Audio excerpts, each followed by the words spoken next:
Hola, mi nombre es Betty Viviana Blanquicet, estudiante en la Universidad de los Andes en la Cátedra de Filosofía del Derecho con el profesor Javier González. Y hoy les voy a hablar sobre el positivismo histórico. El positivismo histórico. El positivismo es una corriente filosófica que fue desarrollada en el ámbito jurídico y basada en la separación entre la moral y el derecho. Sin embargo, para el positivismo no necesariamente existe un vínculo entre ambos. Etimología de la escuela histórica. El término escuela histórica designa una corriente de las ideas en el campo del derecho que surge con unos escritos programáticos en los años 1814 y 1815.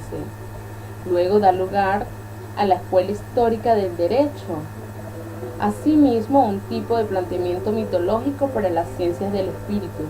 Posee un programa científico y de derecho político.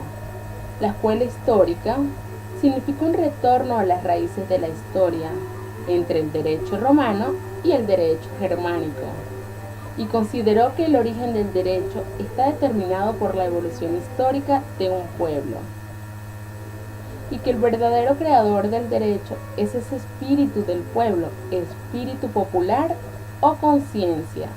Ahora les hablaré sobre la escuela histórica. El origen de la escuela histórica, según la Cambra, en su texto Filosofía del Derecho, expone que la escuela nace en Alemania, es una manifestación del espíritu romántico que domina universalmente a principios del siglo XIX y que constituye un cuerpo extraño en el sistema de Savigny, pues por una parte representa solo un elemento poético sentimental y por la otra, según la influencia de Puchta, se convierte en una categoría jurídico formal que sirve para legitimar el derecho de los juristas como derecho popular. Ahora les hablaré sobre sobre sus representantes. Puedo decir que de esta escuela tiene tres representantes muy importantes. El primero es Carlos Federico von Savigny, el segundo Jorge Federico Puchta y por último Gustavo Hugo. Federico Savigny nace en Frankfurt el 21 de febrero de 1779 en Alemania. Estudió en Marburgo y obtuvo su título de doctor en jurisprudencia el 31 de octubre de 1800. Profesionalmente se desarrolló o constituyó durante toda su vida como profesor y falleció en Berlín el 25 de octubre de 1861. Tenía o expresaba referente a esta escuela tipos de conocimientos o ideas como el derecho no está en cabeza del arbitrio del legislador, sino simplemente en el espíritu del pueblo, inspirado en costumbres, los hechos históricos surgidos de las relaciones entre los individuos y la tradición.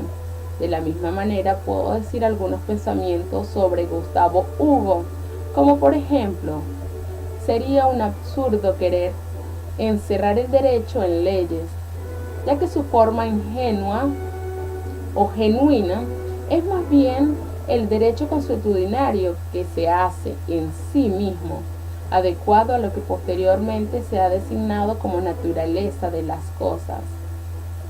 Y Puchta decía, él encuentra el fundamento en el derecho, en el espíritu del pueblo, y escribe, la originalidad del pueblo se manifiesta en su derecho, lo mismo que en su lenguaje y en sus hábitos. El programa de Savigny fue continuado principalmente por Puchta, quien le dio mayor unidad sistemática, concebiendo el derecho como una convicción común de quienes viven en una comunidad jurídica.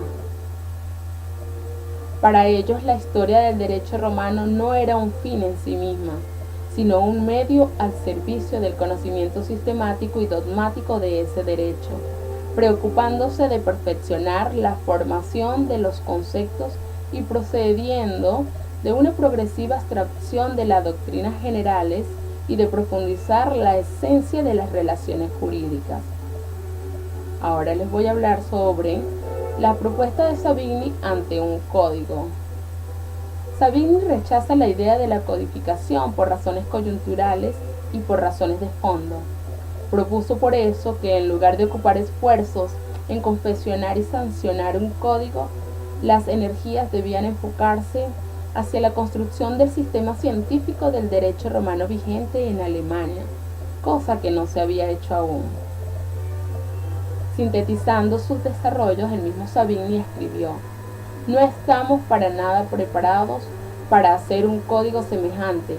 La vida científica del derecho sufriría una decadencia y semejante código para la aplicación debería rodearse de una impenetrable secuela de usos judiciales o doctrina judicial. Llámesela como quiera que se llame, que al final será la que verdaderamente predominará. Ahora les voy a hablar sobre los aportes de la escuela historicista, comenzando por su tarea. Ella consiste en llevar a cabo una teoría de la historia. Propone efectuar una exploración sistemática de los hechos históricos, los hechos científicos, artísticos, técnicos, políticos o religiosos pueden ser considerados hechos históricos porque tienen importancia para la vida del hombre. El objetivo de la escuela histórica era demostrar que el derecho procede radicalmente del modo de ser natural de cada pueblo, concebido como la nación autónoma, de modo tal que existe una coherencia orgánica entre la esencia y el carácter de cada pueblo y su derecho. El historicismo sostiene que no debe existir una teoría histórica con esquemas previos que impongan sobre el pasado. Según Reich, postula que debe ser el pasado el que hable. El historiador no tiene boca. Pone de manifiesto un método, el filológico.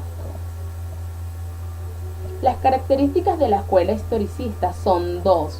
La primera de estas características dice: el culto del texto legal. Todo derecho se encierra en la ley. La ley debe ser la única preocupación para el jurista.